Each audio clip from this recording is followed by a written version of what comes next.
right, let's get it. I'm trying to do this new little thing, man. So I don't know how this is gonna work. Trying to do this little screen share. It's gonna be hard to see who's really. Matter of fact, let me do it like this. Let me follow this with my phone, so that way I can interact with y'all and see how this thing look.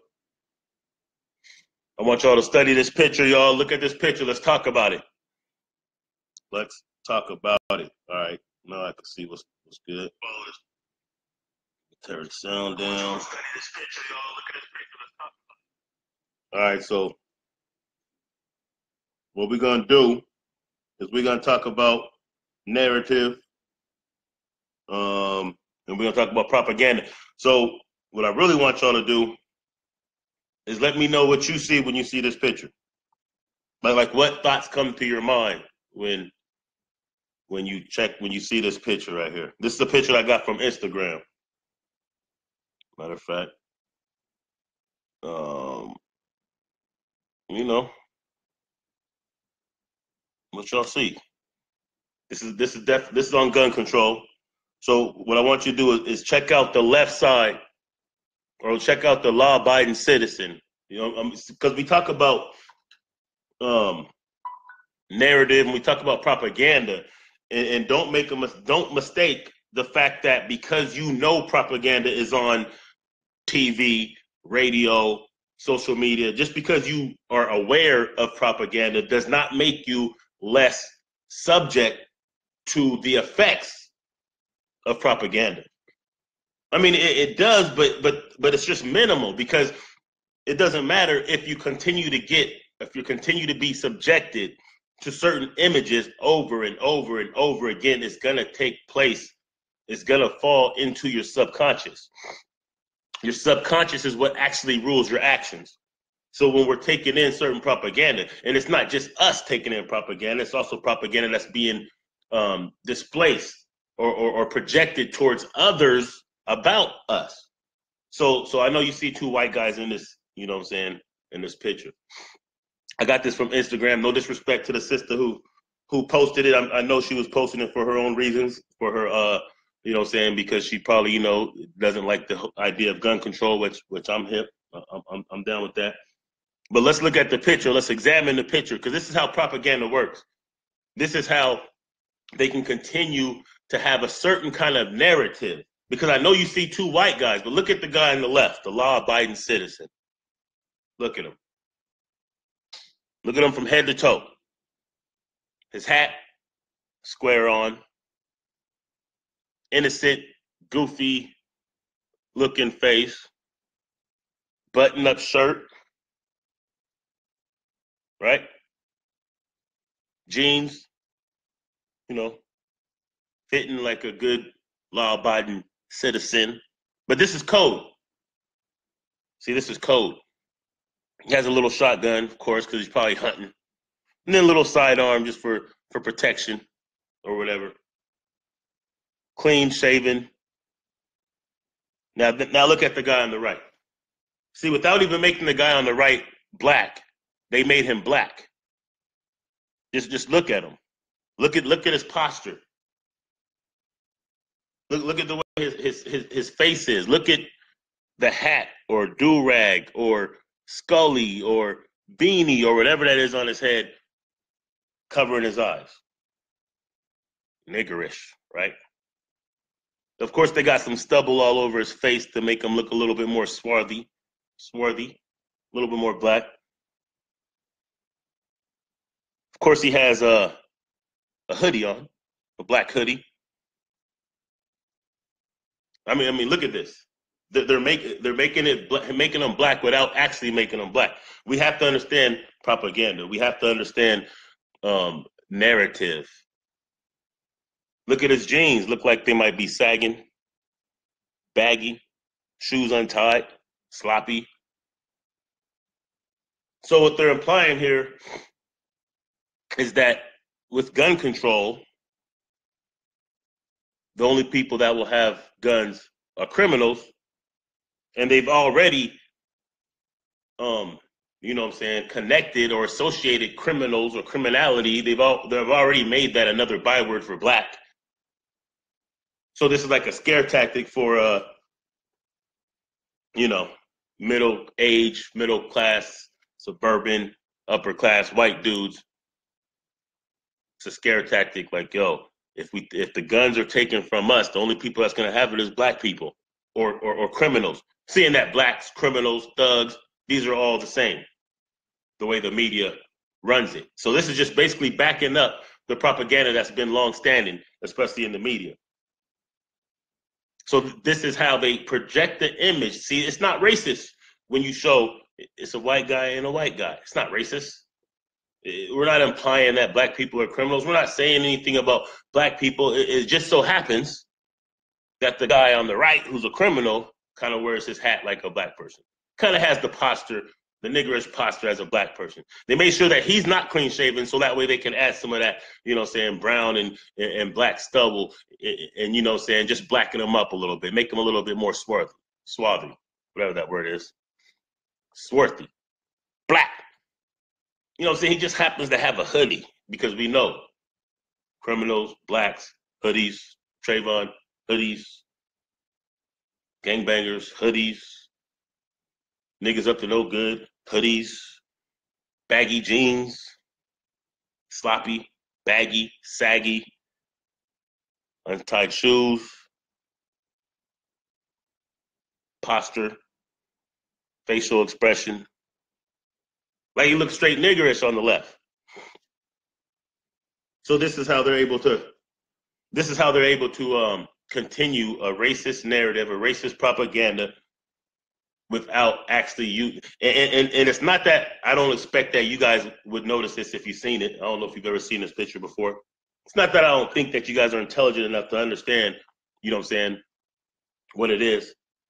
It's just that regardless if we understand what it is, if this is what we see all the time, it still sinks into our own subconscious. And it's not even about us as much as it's about the rest of the people who continue to get these messages about us.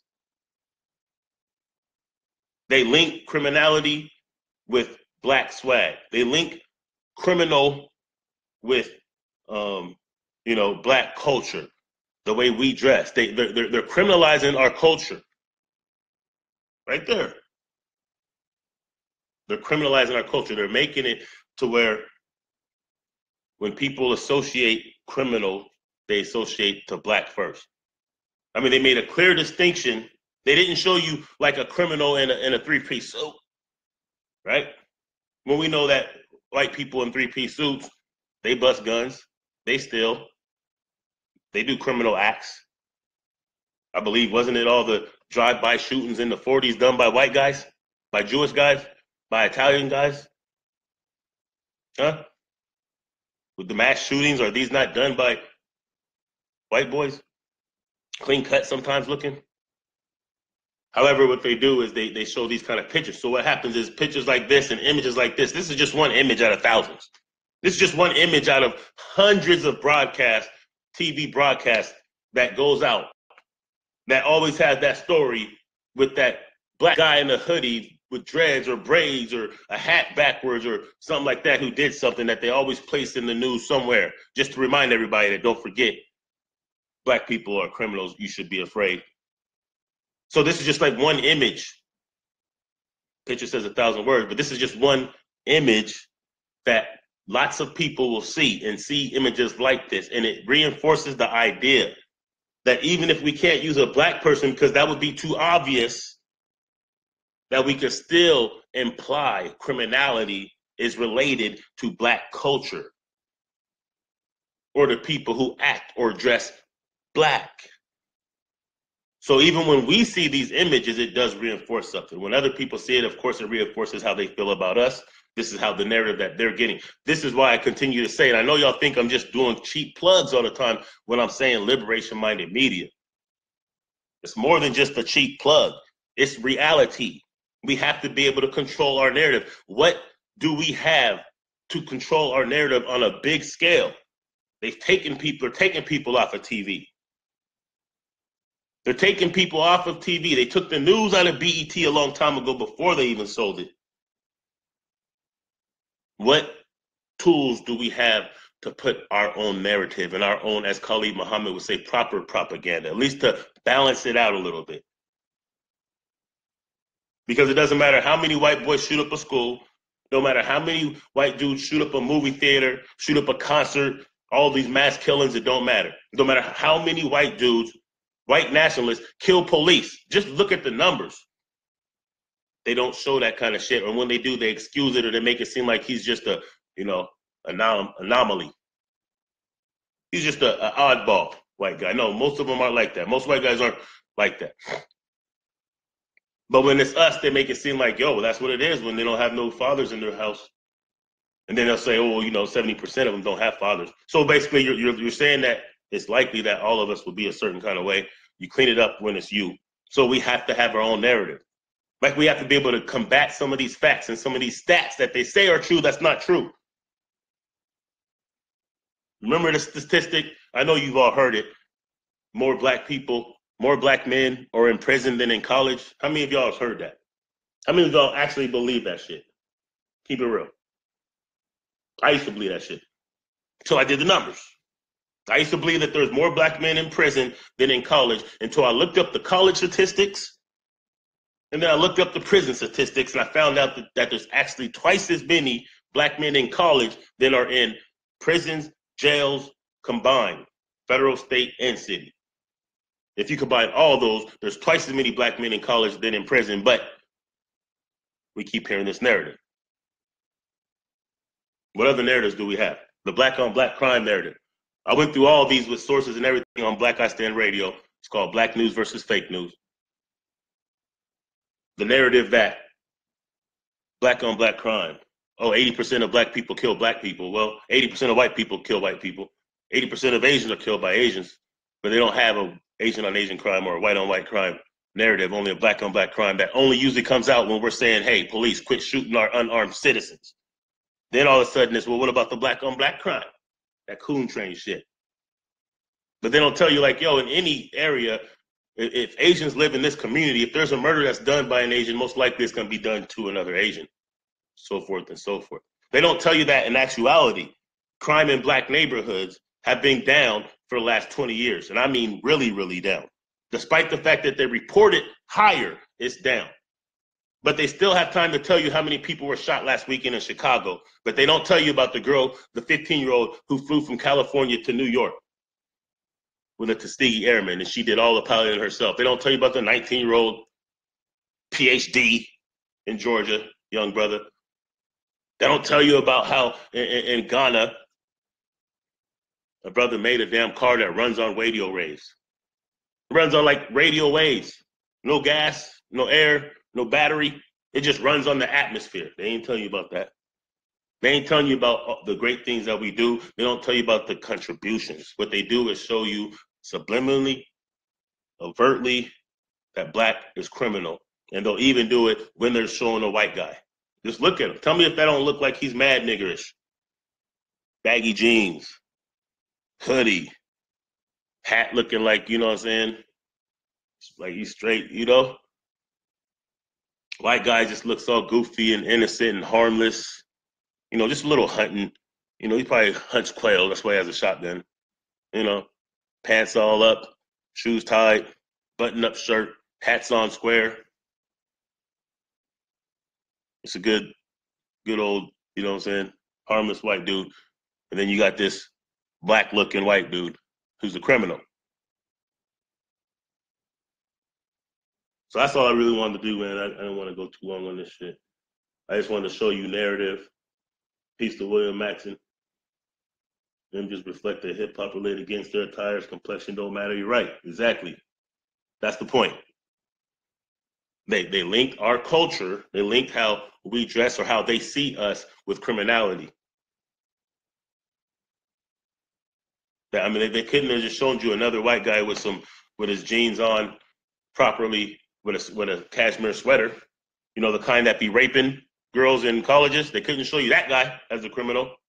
They couldn't show you the guy in the suit and tie who's doing white collar crimes and extorting hundreds of thousands or millions. You know what I'm saying? They can't show you that white guy. They can't show you the police officer who are criminals every time they take a life of an innocent person without just cause, or every time they steal money from people and put it in there and don't put it in the evidence, or steal drugs. They don't show you real criminals. They show you the smallest level of criminal, and then they attach that as being black or related to hip hop or related to black culture. So that way you always have it in your head, in your mind, in your subconscious. And this ain't really for us, not this particular image, but it still puts it in the subconscious and it puts it in the minds of other people. That's why it's important that we have our own media outlets in which we can get information out to our people and to the world about us, rather than other people doing that. That's why I say, like, yo, we have to be careful about who we drag on these social sites, about who we don't like personally, so we dismiss their whole effort. We have to be careful about doing these kind of things, because as we do these things, it only justifies the media when they run propaganda against us. If we're cooning on our own and hating ourselves on our own, all they're going to do when they put some coon on Fox News to yes boss about some bullshit, they're going to point and say, well, he's one of you. Or they're going to pull up some shit from social media. Well, you guys don't like it either. Like Black Panther movie, like Mike Farrakhan. So now that they're making anybody who's associating with Farrakhan, they make them, there's something wrong with them. Oh, they're representatives and senators and in different places of government and business. Oh, you took a picture with Farrakhan. Farrakhan's an anti-Semitic. Disown him. Denounce him. And then if we cry racism, all they're going to do is say, well, look, man, he was just on Twitter. He was just on YouTube. He was just on Facebook, and you guys don't like him either. So that gives them a justification. You're giving them alley-oops to continue the racist propaganda. Steadily giving them alley-oops to continue with this narrative about our people. Meanwhile, we're not supporting our own media outlets. We're not creating our own. We are creating our own. Liberation Minded Media will be a media empire. With your support, with our people's support and participation. It's not just about me. It's not just about Black I Stand or Do the Knowledge. It's about all of us as a collective being able to control our narrative and reach masses of our people, not just 10,000 here and there, 40,000 here and there, 100,000 here and there. That's not even 1% of our population. It's about us being able to have a conglomerate collaboration of different types of media: entertainment, education, edutainment. Talking about music, comedy, sports, news, history, just how we feel, opinionated punditcies, about us being able to get our own narrative out. So when people get information about us, it should be from us. When we need to get a message to our people, we shouldn't have to rely on others to do it. We can combat these type of stereotypes by people who can draw and write and make videos and dialogue and articulate more accuracy and purposely going to war against the propaganda and narrative that is against us, purposely undermining when they throw those stats out there, and we understand what those stats really mean, and we can correct that shit and get that message out. We have to be able to do this. We have to be able to look into some of the things they're saying, call foul, and put it out there and let it be known. Like, we know this is bullshit, and we're gonna let everybody else know that it's bullshit. Propaganda, media is one of the most important things to any nation. To any nation. Media and information is the very most important thing in war. More important than guns and firepower. It's media. It's information. Because you can have all the guns and tanks and all that, but if you don't have proper information, it will do you no good. If you don't have proper communication, it will do you no good. This is how we've been able to defeat armies much bigger than ours, much more sophisticated than ours, because we had communication, we had information, we knew the terrain, and things like that. So communication when it comes to warfare, it's not the guns that pop first. It's a lie, it's a narrative, it's false information. That's what makes things pop off. That's the first step of a war. That's the last step and the first step of a war, and the underlining reason of success or failure in a war. Communication, information. So we have to be able to combat these. We have to be able to recognize these. And we have to understand, like I said, this isn't for us. I'm gonna go ahead and wrap this up. Like this particular image that we're speaking about is not about us necessarily, but this is them communicating to them. It's them saying, hey, all you people that want gun control, well, if we have gun control, it's just the niggers that's going to have the guns.